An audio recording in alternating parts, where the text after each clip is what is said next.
Hello à vous tous, j'espère que vous allez bien, ravi et contente de vous retrouver comme à chaque fois. Aujourd'hui, nous allons faire un crash test. Oui, vous avez entendu, un crash test.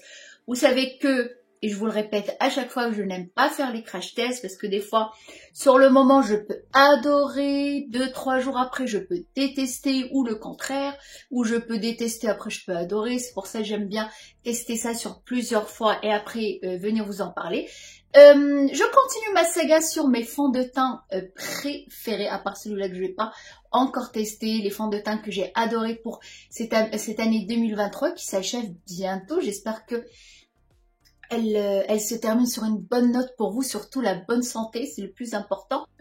Et aujourd'hui, on va voir Gucci, on va voir le teint Gucci. J'allais justement l'utiliser, je me suis dit, bon, on va l'utiliser ensemble et je le testerai quand même sur plusieurs journées pour voir ce que ça donne et après venir vous donner mon cas. Le fond de teint, le teint Gucci, je perds mes mots, c'est une cochonne.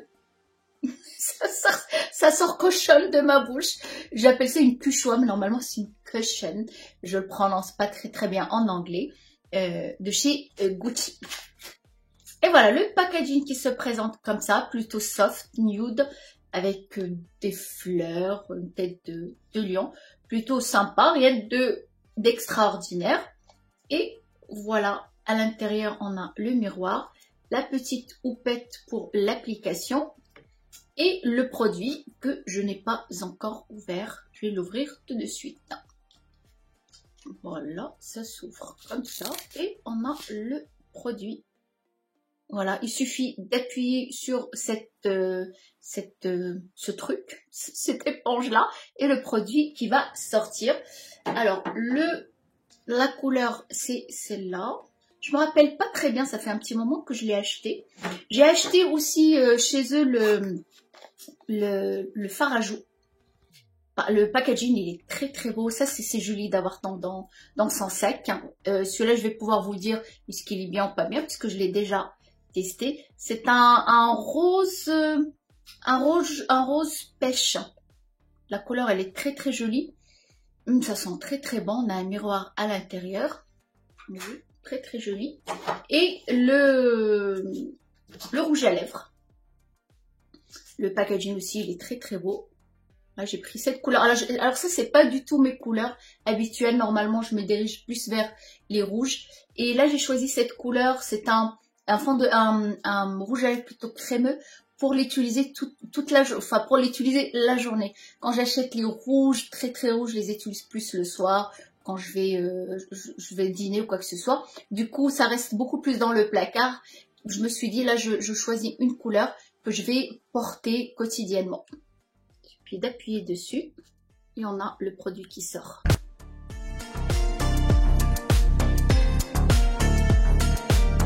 Je sais pas quoi en penser là en tout cas. J'en ai peut-être mis un peu trop, mais il le faut si on veut mieux se rendre compte.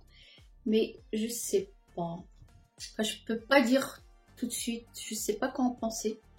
Bon, je vais mettre le fard à joues.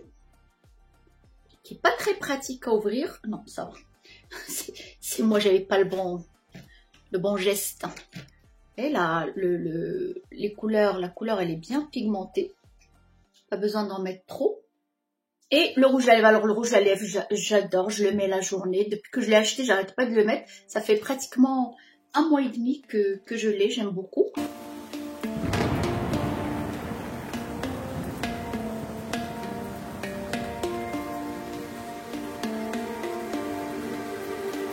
Et hello à tous, après une semaine d'application, après 5 jours exactement d'application de la cushion fond de teint de chez Gucci. Comme vous l'avez déjà vu tout au début de la vidéo, qui se présente comme ça, une éponge là, on n'a qu'à appuyer dessus et on a le produit qui sort. Vous connaissez déjà ce procédé là. Alors la première fois je l'avais appliqué avec l'éponge. Et cette fois-ci, c'était un crash test, mais quand même que j'ai testé sur plusieurs jours. Mais j'aurais pu tout de suite, pour une fois que le crash test, vraiment, je pouvais vous dire tout de suite ce que j'en pensais. J'aurais dû vous le dire tout de suite. Mais je me suis dit, on sait jamais, te presse pas, attends quand même la semaine et tu verras bien. Mais l'idée que j'avais tout au début, c'est l'idée que j'ai 5 jours après. Alors la première application, je l'ai appliquée avec l'éponge qui va avec. L'application, elle n'était pas très concluante. C'est une éponge qui est très très fine. Alors déjà, l'application n'était pas facile, parce que là, vraiment, on va déposer la matière et elle reste en surface de notre peau. C'est pas comme une éponge comme ça, comme le blender, il est beaucoup plus mou. Celle-là, elle est beaucoup plus fine et bon, c'est pas du tout la même utilisation. Alors du coup, je n'ai pas aimé du tout l'application parce qu'on a la matière qui se dépose beaucoup et du coup, on a du mal à la travailler avec. Ça sent très très bon, ça, il n'y a rien à dire. Mais l'éponge mention 0, franchement, ils peuvent revoir leur éponge. Alors peut-être qu'il y en a d'autres qui ont aimé. En tout cas, moi, j'ai pas aimé du tout. Parce qu'on a un teint qui est quand même trop artificiel si on l'applique avec l'éponge qui va avec. La deuxième application, je l'ai appliquée avec le pinceau et là ça allait mieux, puisque avec une éponge classique, hein, comme le blender par exemple, on va déposer la matière, ce qui fait que le fond de teint se verra beaucoup plus et le teint sera beaucoup moins naturel, un peu plus travaillé. Que le pinceau, quand on applique avec, on étire la matière. Du coup, ça donne un effet moins figé au fond de teint. Ça fait beaucoup plus naturel. Et moi, je préfère. La troisième application, je l'ai appliquée avec le blender. Et là, ça allait mieux que l'éponge qui donne avec. C'était beaucoup plus facile à appliquer, beaucoup plus facile à étaler, à travailler, quoi. Alors, ceci dit, maintenant la matière de ce fond de teint, je n'ai absolument pas aimé. En fait, pour vous dire la vérité, je n'aime pas. Le teint, il est pas, à part, là j'ai mis un fard à joues, le teint paraît un peu plus lumineux, on va dire, ça va. Et encore, j'aime pas. En fait, je n'ai pas aimé comme les deux premiers fonds de teint, que ce soit celui de Giorgio Armani ou d'Yves Saint Laurent, où j'ai eu tout de suite waouh. En fait, là, j'ai pas eu de waouh, j'ai pas eu oui, peut-être, j'ai pas eu c'est pas mal, parce que c'est pas mal, c'est mieux que rien du tout quand même. En fait, là, j'ai rien eu du tout. Pour un fond de teint Gucci d'une marque de luxe et qui coûte cher, je trouve qu'ils peuvent mieux faire. Alors, je sais qu'il y en a une qui est sortie il n'y a pas très longtemps. Le packaging, il est rouge. Peut-être qu'elle est meilleure, je ne sais pas. Voilà, le packaging, il est beau, c'est pas mal. Mais bon, on ne met pas le prix juste pour le packaging. Je me rappelle pas très très bien du prix, mais moi, je ne suis pas séduite. Pourquoi? Parce que, premièrement, elle dessèche. Sachant qu'il précise qu'elle est hydratante toute la journée, elle laisse la peau hydratée. En fait, non, pas du tout, elle dessèche, parce que j'ai eu des plaques de dessèchement, sachant que là, il fait froid. Du coup, on a notre peau qui recommence après l'été. Moi, la mienne, elle était mixte, parfois grasse le mois d'août. C'est à peu près normal pour tout le monde. Et là, elle recommence à se dessécher et forcément, et j'avais appliqué mes produits, que ce soit le sérum, ma crème, j'avais même appliqué mon SPF 50 juste avant. C'est quand même, j'avais tout ce monde-là pour hydrater. Et malgré ça, elle m'a quand même desséché la peau. J'ai eu des plaques de dessèchement. Et le produit file dans les petites ridules. Et là, au niveau des yeux, des petites ridules, là aussi... c'est pas très beau, on voit. En fait, à la lumière du jour, puisque je suis sortie, je voyais que j'étais pas à l'aise en fait avec ce fond de teint.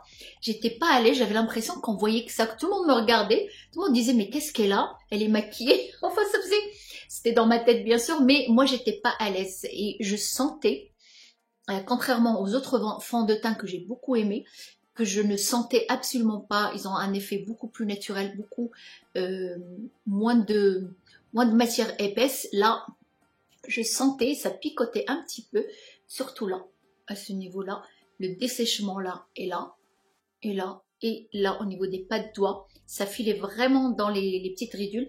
Je sentais que la matière, elle était desséchante, que la matière, elle était épaisse. Je n'ai pas du tout aimé. Alors maintenant avec le reste de l'équipe, c'est mention très très bien. J'aime beaucoup le fond de teint, il a un effet très satin, très soie, très hydratant sur notre peau, ne dessèche absolument pas. Ça sent très très bon aussi, le packaging il est très très beau. Bon, ça, ce genre de choses, c'est vrai que c'est joli dans notre sac. En plus, c'est une couleur assez naturelle pour la journée. C'est pas c'est pas trop flashy pour la journée. Ça reste bien. Et en plus, ce que j'aime bien sur ce fard à joues, c'est c'est un fard à joues et fard à paupières en même temps. Alors du coup, pour un maquillage de la journée, pour avoir une bonne mine, pour avoir un effet naturellement maquillé, je trouve que c'est franchement pas mal. Ça, par contre, je peux racheter la Cuchois, le fond de teint, la Caution. Alors, je dis Cuchois, mais souvent on me dit c'est Caution, c'est pas Cuchois. Bref, le fond de teint, par contre, je ne rachèterai pas. Le fard à joues, je rachèterai une couleur un tout petit peu plus foncée que celle-là.